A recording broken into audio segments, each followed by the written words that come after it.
किस प्रकार की अर्थव्यवस्था आज के ज़माने के लिए सुसंगत है? कृपया इसके बारे में कुछ बताइए। नमस्कार। गहन चिंतन का विषय है।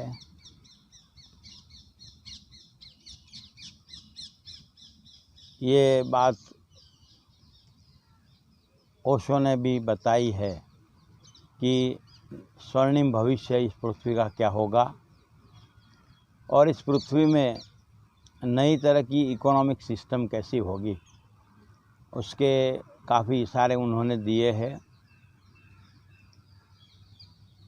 तो आपको ये बताने के लिए मेरी भी मजबूरी है कि जो ऐसी बातें बोलनी पड़ेगी जो नहीं बोलनी चाहिए, ऐसी बातें बतानी पड़ेगी जिसमें बहुत सारे लोग नाराज़ हो जाए, दुखी हो जाए। मगर यही एकमात्र सच्चा रास्ता है। तो जो बातें भले लोगों को बुरा लगे, मगर मैं सच्ची बातें ही बताऊंगा और उसमें भले विवाद हो या झगड़े हो, प्रॉब्लम हो, जो भी होना हो, मुझे कोई फ़र्क नहीं है, क्योंकि मुझे कुछ चाहिए नहीं, कोई पॉलिटिकल मोटिव नहीं है मेरा। मुझे इस पूरी पृथ्वी का कल्याण कैसे हो, एक ही बात का भाव है। इस पूरी पृथ्वी में किस तरह से मनुष्य अच्छी तरह से जी सके, उसके लिए मैं बचपन से सोचता रहा हूँ और मुझे ध्यान योग ने और बहुत सारे सद्गुरुओं ने जो मार्गदर्शन दिया है, उनकी मैं आपसे बात करता हूँ। और ये सब के लिए मुझे मेरे सद्गुरु स्वामी कैवल्य तीर्थ महाराज ने हमेशा प्रोत्साहन दिया है और उनकी कृपा से ये बातें हो रही है। ये पहले आपको स्पष्ट बता दूं तो 3 बातें समझने जैसी है। एक तो मनोविज्ञान, अर्थव्यवस्था के साथ हमारा मनोविज्ञान जुड़ा है। दूसरा है समाजशास्त्र और तीसरा है पॉलिटिकल साइंस। धर्म की बात अलग से है, वो भी जुड़ी है इकोनॉमिक सिस्टम के साथ, मगर उसकी अभी हम चर्चा नहीं करते हैं, क्योंकि उसके बारे में सब लोगों को पता है, काफ़ी इन्फॉर्मेशन है लोगों के पास। तो आपको सीधी बात बताऊं, सबसे पहले बात है कि हमारा मनोविज्ञान ऐसा है कि लोभ करो। ये पूरे भारत में बचत करने का इतना कंसेप्ट है कि बाप है जो कमाता है उससे बेटा ज़्यादा कमाता है तो भी बाप है बचत करता ही रहता है कि मेरे बच्चों के भविष्य के लिए मैं बचत करूं। तो ये जो बचत वाला कंसेप्ट है, उसमें एक बात समझने जैसी है कि आप अपनी ज़रूरत जितना कमाओ और ज़रूरत से थोड़ा ज़्यादा कमाओ और इमरजेंसी के लिए कुछ बचत की ज़रूरत है तो वो रखो। मगर बहुत सारे मकान इकट्ठे करना, बहुत सारी ज़मीन इकट्ठे करना और बहुत सारे पैसे या बैंक बैलेंस रखना, एफडी तैयार करना, इस तरह की जो मनोवृत्ति है संग्रह की, और इस तरह की जो मनोवृत्ति है सबको लूट लेने की, सबके पास से पैसे मेरे पास आ जाए, इस तरह की ये मनोवृत्ति में से मनुष्य को बाहर आना पड़ेगा। और ये बात से बहुत लोग नाराज़ हो जाएंगे, मगर सच्ची बात यह है कि इतनी ज़रूरत नहीं है जितनी हम सोचते हैं। हमारी काफ़ी चिंताएं ऐसी है कि जो बिल्कुल व्यर्थ है और जो मीनिंगलेस है, और ऐसी चिंताएं करके आपको कुछ मिलेगा नहीं और मिलने वाला है भी नहीं। तो सबसे पहले वो बचत का मनोविज्ञान है जो वो छोड़ देना पड़ेगा। हमको यही करना होगा कि किस तरह से ज़्यादा इनकम बढ़े। खर्च करोगे आप तो दूसरे के पास जाएगा, और जितना खर्च करोगे उतना दूसरे की जेब में जाएगा। वो करेंसी है जो वो करंट में रहेगी तो बहुत लोगों के पास इनकम का जरिया बनेगी और उसमें से पूरा इकोनॉमिकल सिस्टम है वो अच्छी तरह से चलेगा। तो जहाँ जहाँ मनी ब्लॉक हो जाता है, जैसे कि ये भारत देश में बहुत सारे लोग ने गोल्ड में मनी ब्लॉक कर दिया है, उसके बाद ज़मीन में, और इसके बाद फ्लैट बिल्डिंग उस सब में पैसा ब्लॉक कर दिया है। और वो ऐसी भूल की है लोगों ने, इस तरह से ये मेंटालिटी बनी है कि पैसे इकट्ठे करते जाए, पैसे इकट्ठे करते जाए और अंत में वो लोग पछताते हैं और कुछ काम आता नहीं है। एक बात यह है, समाजशास्त्र है कि शादियों में लोग लाखों रुपया खर्च करते हैं मगर अपने जीवन में शांति से जीने का काम नहीं करते।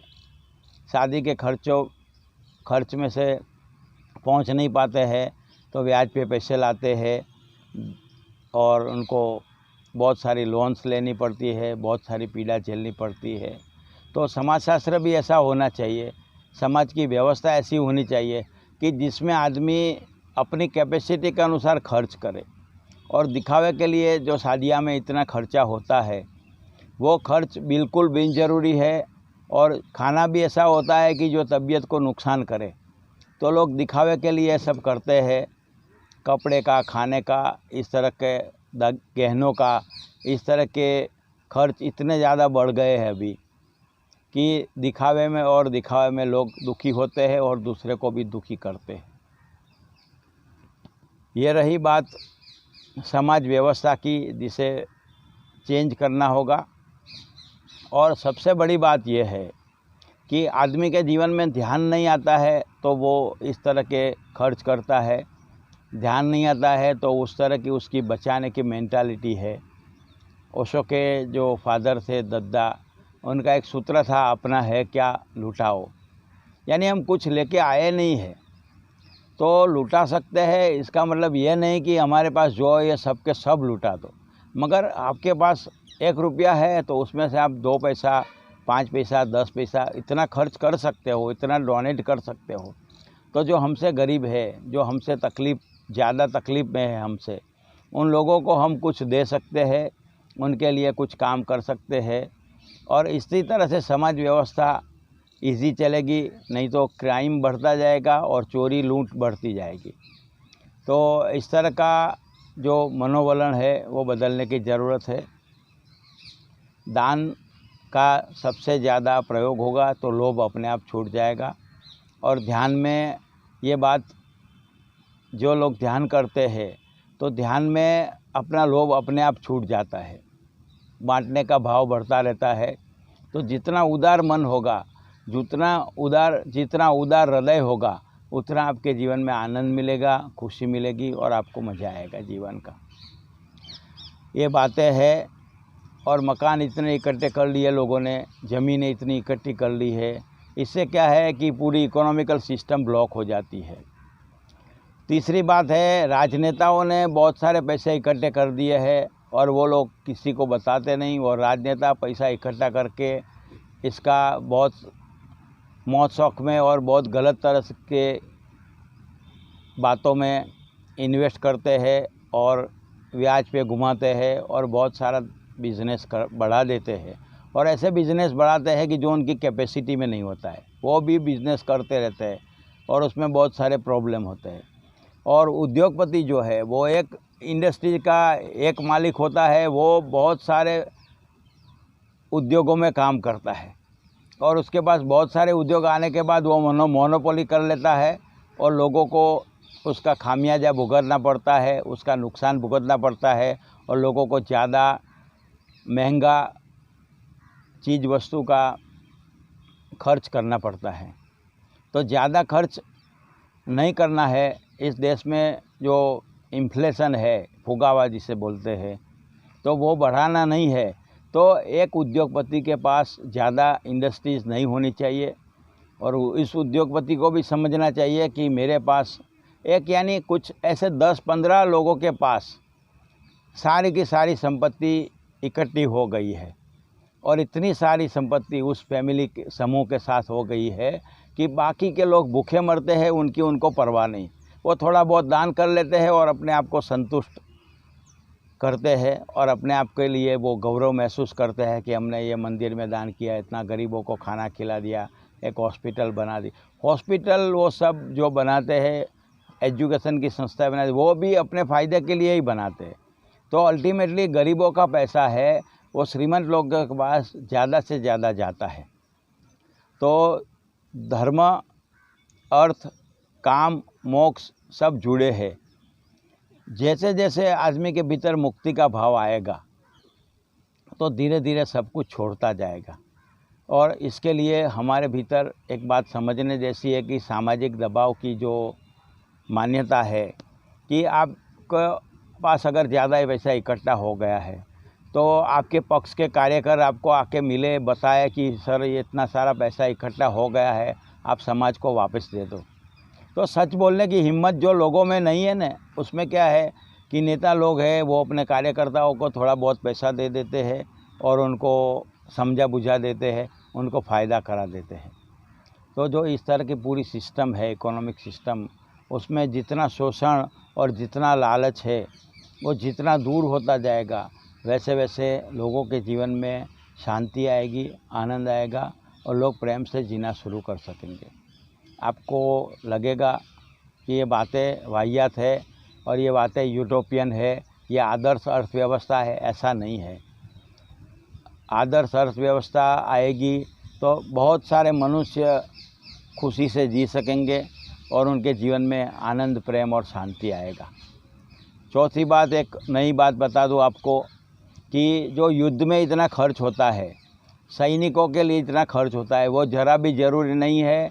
राजनेता लोग अपने फ़ायदे के लिए संरक्षण के नाम पर ज़्यादा खर्च करते हैं, इतना खर्च की ज़रूरत नहीं है। हमारे पास एजुकेशन के लिए पैसे नहीं होते, स्वास्थ्य के लिए पैसे नहीं होते, शुद्ध पानी की व्यवस्था के लिए पैसे नहीं होते, मगर हम हज़ारों और करोड़ों रुपया प्लेन खरीदने में, युद्ध के जहाज़ खरीदने में और युद्ध की सामग्री खरीदने में यूज़ करते हैं, जो सच में कहा जाए तो मिसयूज़ है। और उसमें काफ़ी लोग करप्शन भी कर लेते हैं। कौन करप्शन करता है सब कोई जानते हैं, इसलिए नाम देके कहने का मतलब नहीं है। सबको पता है कि करप्शन कहाँ से होता है, कैसे होता है और करप्शन करने वाले लोगों को कैसे बंद करना चाहिए। करप्शन के विरुद्ध में बोलने वाले लोग उनको इतना त्रास देते हैं कि ये पूरी सिस्टम डिस्टर्ब हो जाती है। और हमें यह बात समझनी चाहिए कि करप्शन करने वाले लोग हैं वो इतने पावर में होते हैं कि जो करप्शन की विरोध की बात करते हैं उनको बहुत परेशान कर देते हैं। और इसमें काफ़ी एक्टिविस्टों का मर्डर भी हो गया है, काफ़ी लोगों पर केस भी करते हैं और उनको देशद्रोही भी करार कर देते हैं। इस तरह की बहुत सारी समस्या है कि संरक्षण के मामले में बहुत सारा करप्शन होता है और ये जो खर्च है उसे हम बचा सकते हैं। युद्ध की इतनी ज़रूरत नहीं है। युद्ध के नाम पर हम अच्छी अच्छी बातें करके, देशभक्ति की बातें करके बहुत सारा पैसा राजनेता लोग खा जाते हैं। तो आपको इकोनॉमिकल सिस्टम बदलनी है तो एक बात समझनी होगी कि जो हमारे काल्पनिक दुश्मन है उसके बारे में डरने की ज़रूरत नहीं है और वो काल्पनिक दुश्मन के नाम से बहुत सारा पैसा संरक्षण में खर्चा जाता है। तो उसको हम बचा सकते हैं और उसमें से कुछ रास्ता निकल सकता है। ऐसी बहुत सारी बातें हैं, बार बार इस तरह की बातें होती रहेगी, बार बार इस तरह का डिस्कशन होता रहेगा। उसमें से आपको कोई भी प्रश्न हो तो आप कमेंट बॉक्स में रख सकते हैं। और ये बारे में मेरे अकेले का कुछ होने वाला नहीं है। मेरे अकेले के कहने से बहुत सारे लोगों को सोचना होगा, चिंतन करना होगा। और मैं कोई लेखक नहीं हूँ, मगर एक चिंतन की प्रक्रिया शुरू करने वाला एक छोटा सा आदमी हूँ, जो आपको रिक्वेस्ट करता हूँ कि इस बारे में भी सोचे कि हमें कहाँ कहाँ गलत इन्फॉर्मेशन दी जाती है, हमें कहाँ कहाँ हमारा चीटिंग होता है और किस तरह से हमारी पूरी इकोनॉमिकल सिस्टम सुधर सके ऐसा है, जहाँ चेंज हो सके ऐसा है, वहाँ ये लोग, राजनेता लोग और स्वार्थ से भरे लोग उसे रोकते कहाँ से है। इसके बारे में मैंने आपको बताया। आप चिंतन करें, नए नए लोग उसके बारे में बातें करें और ये पूरी प्रोसेस है, इसमें हज़ारों लोग इन्वॉल्व होंगे। और मैं तो आज की बात ये करके छोड़ देता हूँ अभी यहाँ पर। इसके बाद नई बातें आएगी, बहुत सारे नए लोग चिंतन करेंगे और ये पूरी चिंतन की प्रक्रिया जारी रहेगी। मेरा काम है इंटेलिजेंटली ट्रिगर करना इस बात को। इंटेलिजेंटली ये बात ट्रिगर होगी तो हमें पता चलेगा कि हम इमोशनली कैसे एक्सप्लॉइट होते हैं।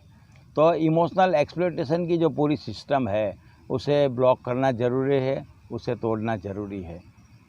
और आप इस बारे में सोचें, समझें, थिंकिंग करें, उसके लिए आपको रिक्वेस्ट करता हूँ। और बहुत सारे लोगों की इसमें हेल्प की ज़रूरत है। बहुत सारे लोग इस चिंतन प्रक्रिया में जुड़ेंगे तो उसका रास्ता भी निकलेगा और कुछ नई बातें भी आएगी। और इसी के बाद धीरे धीरे धीरे सामाजिक परिवर्तन, आर्थिक परिवर्तन आएगा और एक नई अर्थव्यवस्था, एक नया अर्थशास्त्र आएगा, जिसे मैं बुद्धों का अर्थशास्त्र कहता हूँ, एनलाइटन मास्टर्स इकोनॉमिक्स। तो वो लोग ऐसे है कि जो इस पूरी पृथ्वी का कल्याण चाहते हैं, ऐसे एनलाइटन मास्टर है कि इस पूरी पृथ्वी का भविष्य अच्छा हो, उसके लिए चिंतन करते हैं। तो आप भी सहयोग दें और इस दिशा में प्रयोग करें, प्रयास करें, चिंतन करें, और इस तरह से पूरी मनुष्यता एक नए दिशा में जाएगी। आशा रखता हूँ कि आपके प्रयास सफल हो और आपको इतनी बातें सुनने के लिए खूब खूब धन्यवाद देता हूँ। अनंत अनंत प्रणाम, अनंत अनंत धन्यवाद।